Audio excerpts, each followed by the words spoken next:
আসানসোলে এমএলএ কাপে কিক অগ্নিমিত্রার, মাঠমুখী করতে উদ্যোগ বিজেপির। একদিকে কড়া প্রশাসক, অন্যদিকে মাঠের ক্যাপ্টেন। রবিবার দুই ভূমিকাতেই দেখা গেল আসানসোল দক্ষিণের বিধায়িকা অগ্নিমিত্রা পালকে। দিন যত বাড়ছে মোবাইলের নেশায় মাঠ ভুলছে যুব সমাজ। যে মাঠ একসময় যুবক যুবতীদের ভিড়ে গমগম করত, আজ তা খা খা করে। যুব সমাজকে ফের মাঠমুখী করতেই আসানসোল দক্ষিণ বিধানসভার মণ্ডল 4 ও নারায়ণকুড়ি বিজেপির উদ্যোগে আয়োজন করা হলো এক দিবসীয় এমএলএ কাপ ফুটবল প্রতিযোগিতার। এদিন নিজে মাঠে নেমে ফুটবলে কিক মেরে টুর্নামেন্টের শুভ সূচনা করেন বিধায়িকা অগ্নিমিত্রা পাল। অংশগ্রহণকারী দলগুলির খেলোয়াড়দের সঙ্গে আলাপচারিতা সারেন তিনি। এরপর শুরু হয় জমজমাট ফুটবল যুদ্ধ। এদিনের প্রতিযোগিতা ঘিরে এলাকার ক্রীড়াপ্রেমীদের মধ্যে ছিল ব্যাপক উৎসাহ। আমাদের নারায়ণকুড়ি বিজেপি পার্টির পরিচালনায় নারায়ণকুড়ি যুবক সমিতি ফুটবল গ্রাউন্ডে অগ্নিমিত্রা পাল মহাশয়, নগর উন্নয়ন পৌর বিষয়ক মাননীয় মন্ত্রী অগ্নিমিত্রা পাল মহাশয়, স্বাগতম স্বাগতম স্বাগতম। সকলকে অনেক অনেক ধন্যবাদ। হাততালি হবে, হাততালি হোক, একটা জোরদার হাততালি হবে নারায়ণকুড়িতে আসার জন্য দিদিকে আমাদের অসংখ্য ধন্যবাদ।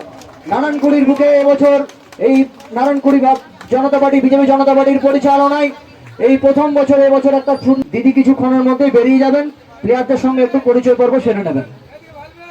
একটু জোরদার করতালি হবে, একটু জোরদার হাততালি হোক।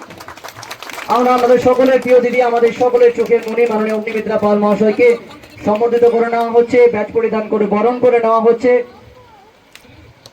এবং উত্তরীয় দিয়ে তাদেরকে সম্বোধিত করছেন। জোরদার করতালি, put up a big hand, put up a big hand. পুষ্পস্তবক দিয়ে সম্বোধিত করছেন দিদিকে। নারায়ণকুড়ির সমস্ত অর্গানাইজার কমিটি সব যারা রয়েছেন বিজেপি পার্টি অর্থাৎ ভারতীয় জনতা পার্টি নারায়ণকুড়ির পরিচালনায় সবাই মিলে একসঙ্গে মঞ্চে, কিন্তু কেউ বসবেন না, সবাই মিলে একসঙ্গে বিজেপি। আমরা পেয়েছি আমাদের,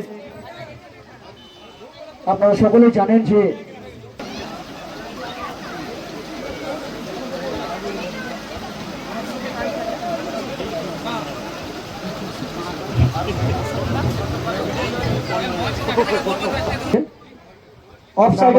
আমাদের সকলের প্রিয় দিদি মাননীয় অগ্নিমিত্রা পাল মহাশয়কে আমরা খুব আনন্দিত, আমরা খুব গর্বিত।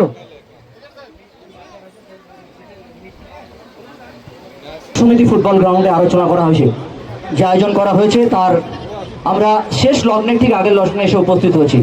আমাদের শুধু বাকি রয়েছে চূড়ান্ত পর্যায়ের ফাইনাল খেলা।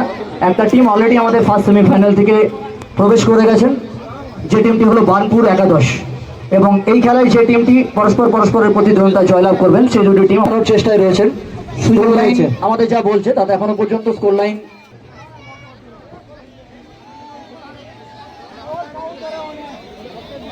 বিশ্বজিৎকে বলবো একটু সামনেটা একটু খালি করে দিতে।